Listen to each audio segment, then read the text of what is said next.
Hey guys, it's Luke from Caliber Tech. I figure this would be a good time to kind of go over the receiver for the KT-10 longbow.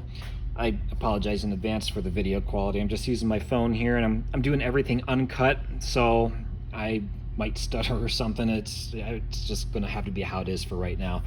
But anyway, so a little bit more about the receiver. So it is machined out of billet aluminum. And this is it in its final form. So this is obviously raw. It's not been Cerakoted yet.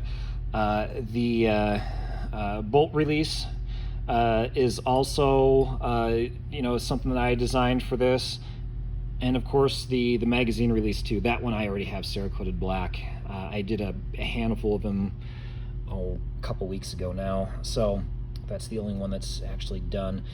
This receiver is going to be or going to be painted like a sniper gray, and it goes really good with the carbon fiber. So this is going to have a carbon fiber barrel, buttstock, handguard, grip, and everything. So actually, I'll just show you real quick here. This is the rifle. This is one of the rifles. So that's got the sniper gray Cerakote and everything on it. But this is the rifle. I'll just kind of go from the front here. So 3-rib muzzle brake, carbon fiber 22-inch barrel, adjustable gas block, carbon fiber handguard, the upper and lower receiver, and then of course the buttstock. So this particular buttstock is the carbine buttstock. A lot of the rifles that I am currently building will have a rifle length buffer system in it. But this particular one, for the customer, they wanted a carbine. They wanted a carbine stock on it. But this is it. So this is basically what the gun will look like. Now with the receiver, it's got just a standard paddle magazine release, and then the bolt stop here is manually actuated. So if you're at the range, or if I'm at the range shooting and the range master wants the action to be open, you at least have this option. So let me go ahead and, let me just kind of show you a little bit more of the receiver here. Inside the receiver, that is kind of familiar to everybody that knows how to put together an AR. It's very standard. It uses AR-10, AR-15 style triggers. This one uses AR-10 takedown pins. And other side of the receiver is pretty much the same here. The magazine, or the mag well here, is what's really different. This is what really sets the receiver apart.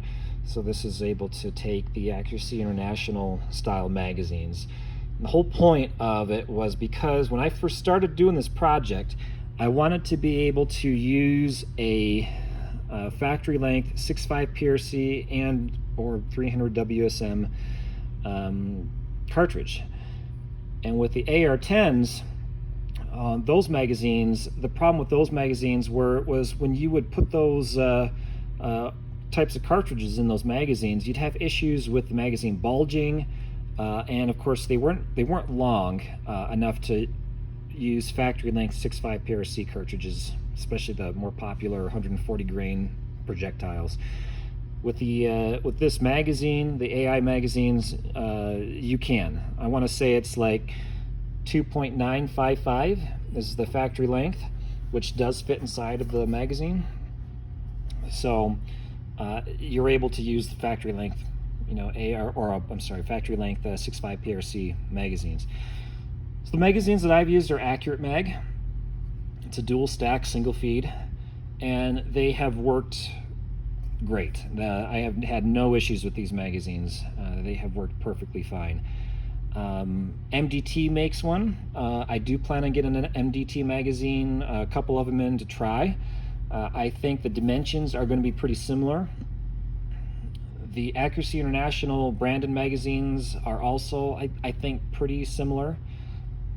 I should try and get some of those as well and see if those work too, just to see how the fitment is. I want to say they're all pretty similar. But as you guys know, I mean, certain manufacturers might have different ways of putting magazines together or whatnot, so they may fit a little differently. I did open up the magazine more, side to side and front to back, just to accommodate different types of magazines. It was a very tight fit. The first prototype I made, it was a very tight fit. The magwell was. So I'll go ahead and put this in. It's easier to do this one-handed upside down here. So this magazine just fits in just like this, and just clicks in, and that is pretty much how it sits in the receiver. So with the length of it, it sits high enough in the receiver to where the cartridge is more in line with the center line of the bore. When you the closest to the center line of the bore, the more reliable it is to feed properly. I kind of said all that wrong. It's much more reliable when it's feeding in the center line of the bore. You know what I mean. I'm kind of struggling with my words here now. But anyway, I wanted the magazine to sit as high as it could for that purpose. Obviously, it can't go too high because you're going to have issues with the bolt rubbing up against the magazine and everything. But if it's down too low, it's going to collide with the feed ramp more and be more be pushed on more of an angle into the chamber, and it could jam up that way. I do have an early prototype here of with a barrel on it here, and you can see the barrel. It's got the feed ramps. It's just got a single wider feed ramp. Because the magazines are dual stack single feed, it works pretty well. So that's kind of all it is to say about the barrel. Designing the receiver was kind of relatively straightforward once I had the dimensions of the magazine. Everything else is pretty much just is identical to like an AR-10 style lower receiver. It's just getting the hardest part with the project was just getting the gas port dialed in properly. I had to I got a prototype barrel and then started opening up the gas port size slightly until I got to where it was functioning just fine. Feeding though has been flawless. I mean, this magazine has been superb with the feeding. It's just the cycling with the gas system and the buffer weight and everything, trying to get all that dialed in. As anyone that puts together an AR with the different barrel lengths, different loads, if you're shooting with a suppressor, that you got to tune the rifle. And so I try to tune it as best I could to kind of give it a good starting point. So if I ever wanted to put like a suppressor on it or feed or shoot heavier ammo, or heavier bullets or lighter bullets through it, I have a baseline on where to start with. So, and to take the magazine out, it works just like any other paddle release for a bolt action rifle. You just push this forward and then it just comes out. That pretty much sums it up. So the receiver, the design elements of it, I mean, it's got this it's a little bit longer here in the front in case you want to have put this up against a barrier or barricade.